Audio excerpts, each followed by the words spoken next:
Raise your right hand if you want to change the world. Ah, a lot of people. Okay, raise your left hand if you want to change yourself. Ah. Now, if you want to do both, wave your hands. Ah, everybody. This was me. I would used to wave my hands. Because this has been the journey of my life. Well, when I was young, around the age of 16, I had a passion for computers, and there was something deep inside me that said, I want to be rich. Not just rich, super rich, but I don't know why I wanted to be rich. Maybe because I saw a lot of poverty in the world. I thought, maybe if I give some of my money away, then maybe people's sorrow will go away, or people can be educated, or people will be who are hungry can get some food. But I really didn't know why I wanted to be super rich.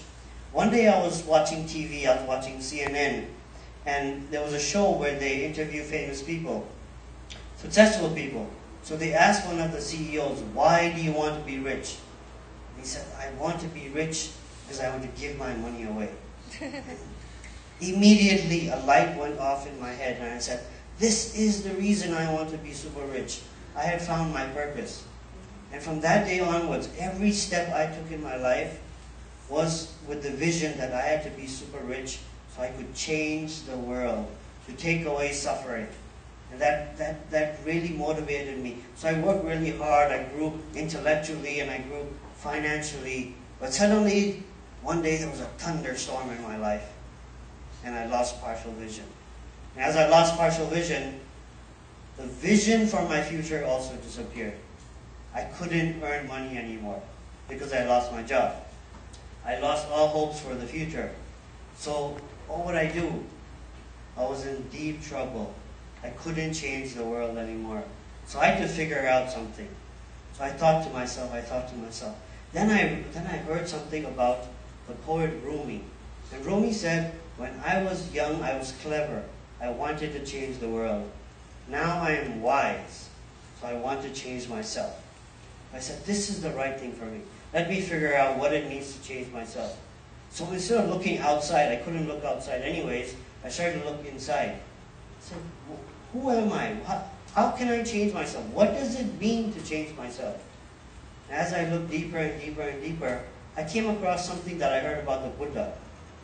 It is said that when the Buddha walked in the garden, flowers that were out of season blossomed just by his presence. He did not need to say anything. He just walked and flowers were blossoming. I thought to myself, that's so easy. I don't need to say anything. I don't need to do anything. I can just walk around and the world will change just by my presence. There must be something to it. I said, what does the Buddha do? I looked into it, it's like, meditation, yoga, blah, blah, blah, blah, starvation. I said, I cannot do all that. But I can meditate. I started to meditate. I started looking to my life. Who am I really?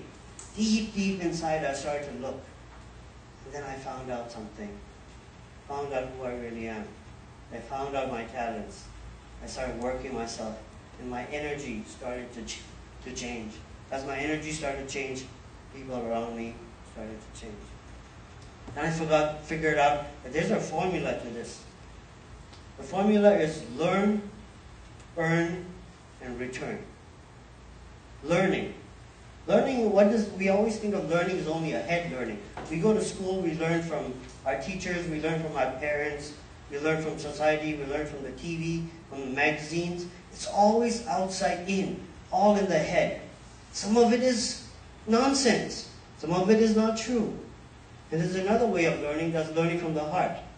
We learn from feelings, from interacting with people, from our experiences, from joy, from sorrow, from compassion, from anger, from jealousy. If we become aware of all these feelings, we learn from them. Then there's another way of learning, which is being. I don't even call this learning. I call this realization. Realization of who I am.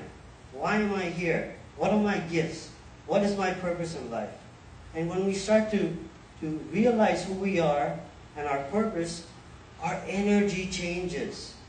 We start to feel more happiness because we're living on purpose. And as we walk around, like the Buddha, people around you start to blossom because they feel it. The second thing I said was, first thing was learning. Second thing was earning. Earning doesn't only mean money. You can earn more than money. What else can we earn? We can earn respect. We can earn love. We can earn grace. We can earn blessings. There's so many things we can earn. And these things that we earn are beyond money. They change us at a very emotional and deep level. And the third thing is returning. Returning also doesn't mean only giving your money away. Doesn't mean that kind of generosity. What else can you give? You can give money, of course. But what if you don't have any money? Like me, I lost my job. I had no money, but I wanted to give. So what could I give?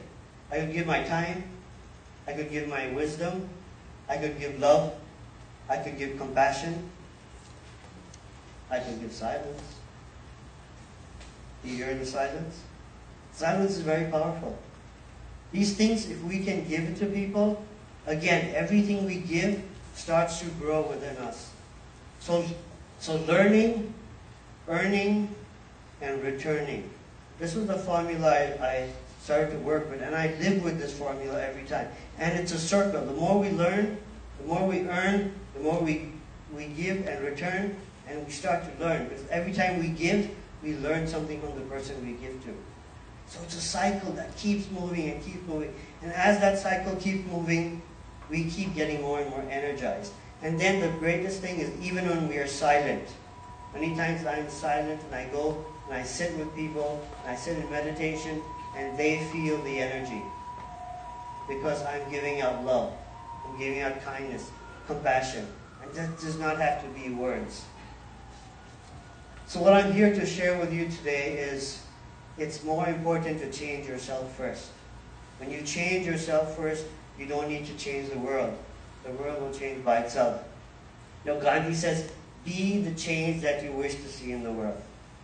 And as we continue to do that, as our perception changes, our experience of life changes. I don't see the time here. Am I doing okay?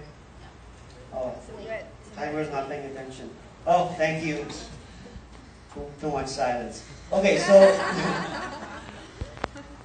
our perception changes our experience in life. So I want you to think about this. Back to Tim. Thank you.